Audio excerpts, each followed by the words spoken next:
Hi, I'm Jeff Goodman and welcome to scubaverse.com. Today I'm looking at the Insta360 Ace Pro2 action camera.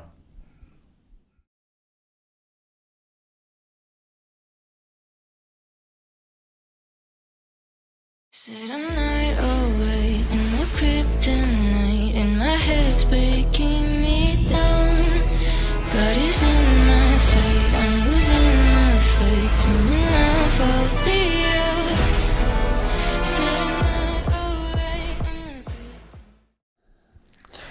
Having read all the specs on the Insta360 cameras and watching test footage, I've decided to make the Insta cameras my go-to setup, and I will be using this from now on for all my work with Scubaverse. The Insta360, which is the 360-degree camera, I've already done a review for, and I'll put a link to that up at the end or on the written introduction. So for now, I'll pop that one away.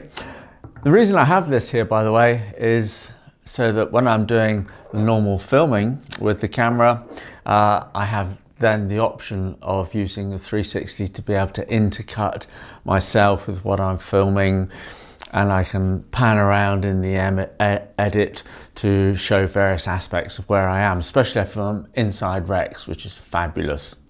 So I'll put that one away for the moment. I'll take the camera off the tray here for a moment. Just unscrew it, pull out the screw. There we go. Plop that there. The camera itself, let me just take it out of the housing as well. The camera itself is good down to 12 meters. With the housing, it's good down to 60 meters, which is more than ample for most of us divers. It's very nicely made housing too. It's quite rugged, very simple, 2-button use, and the open and close clips are very easy to get to. So I'll pop that one to one side. The camera itself. It's got dual AI chips, giving a whole load of processing power and many advanced features, especially on the surface modes, but even so on the underwater mode as well. And that includes a very powerful noise reduction, especially in low light conditions. If I just turn it on, I have had a play with it in the garden, and I took it on a cycle ride, and one of the things that I did notice very quickly was the image stabilization. Amazing, fantastic. So I'm running around the garden, you wouldn't know I'm not on a trolley or a dolly, and the same with the bike going over rough terrain, very smooth. Has a flip up screen, and that allows you then to be able to film yourself and see what's going on, or if you're doing an interview, you can frame it exactly as you want. It's also very handy if you've got the camera down below you, you can flip the screen up by 90 degrees and look exactly at what you're filming. Pop that one back down again. The sensor is a 1/1/3 8K sensor. Also films in 5.7, 4K, 2.7K or 2K and 1080p. For me, I film most things in 2K because that's the most at the moment my editing facilities will cater for. But even then, I get super sharp pictures. And that's, as well as the high resolution, is partly down to the lens. Now, Insta have partnered with Leica, so we have a very good quality optical lens here. And a nice feature is while you're filming and the camera's running in video mode, you can set on the presets, you can press the power button once and the lens will zoom in at twice the magnification.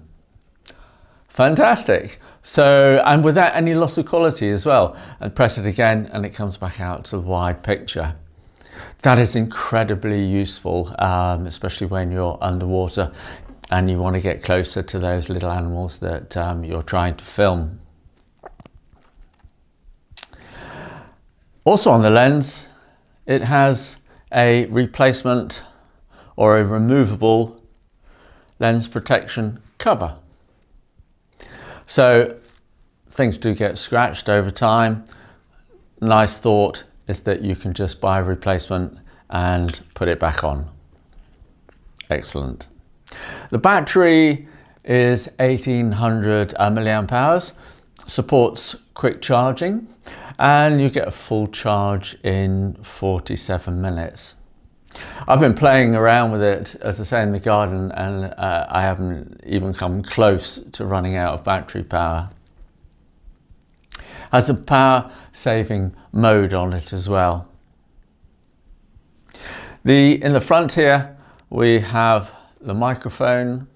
There is a wind cover that fits on that, and that reduces the wind noise considerably.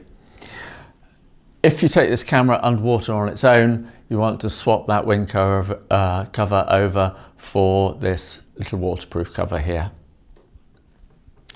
A very extensive, intuitive menu on the touch screen, so you can pull down all the presets or all the aspects of the menu and scroll through, pick what you want.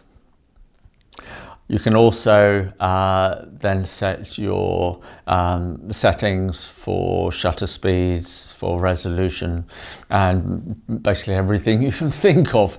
It's here in this little camera. What else have we got?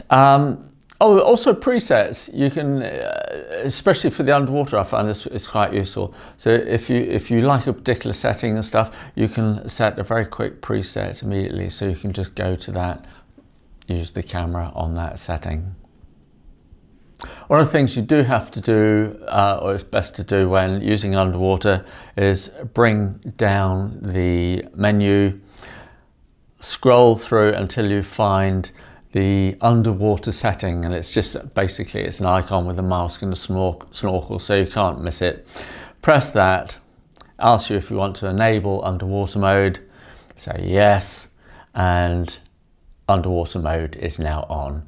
And that sets the camera up for the best settings for underwater filming.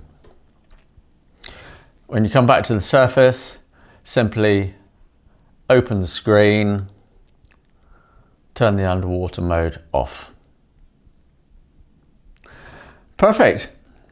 It's done it for you. And as I say, from the test footage I have seen, the quality is quite amazing. I'll just pop it back in the housing here. There we go. Click, set. So the Insta360 Ace Pro 2.